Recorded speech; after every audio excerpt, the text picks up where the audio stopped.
জামালপুরে বন্যা পরিস্থিতির উন্নতি, বন্যার্তদের সরকারিভাবে খাদ্য সহায়তা দেওয়া হচ্ছে।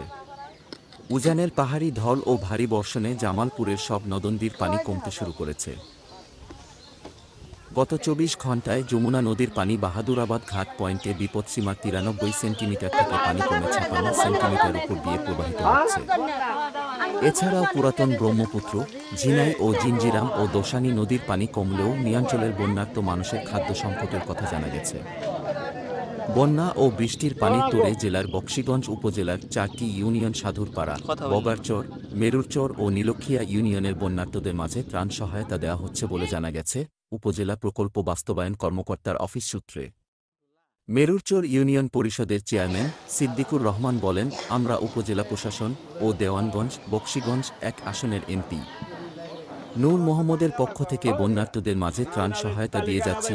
তবে উপজেলার বন্যার্তদের ত্রাণ সহায়তা চাহিদা থাকায় পরবর্তীতে বন্যার্তদের জন্য আরও ত্রাণ বিতরণের ব্যবস্থা করা হবে বলে জানা গেছে। এদিকে কুড়িগ্রামের রৌমারী ও রাজীবপুর উপজেলার সড়ক যোগাযোগ বিচ্ছিন্ন হয়েছে।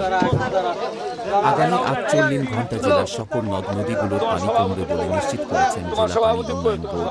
বিস্তারিত দেখুন জামালপুর প্রতিনিধি শরীফুল ইসলাম ঝোকনের প্রতিবেদন।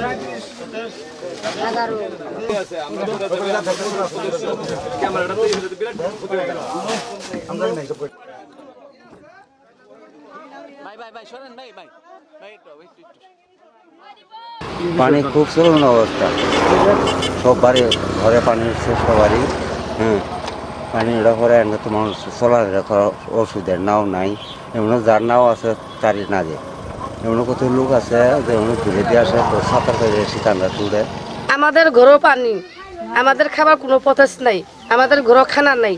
সকাল না এদের না খাইনু বসে আছি, এমপি সাহেব আসবো আগে চাউল দিব, চাউল দিয়ে আমরা বাসায় চলে যাবো। সমস্যা খাওয়া দাওয়ার অভাব অনেক।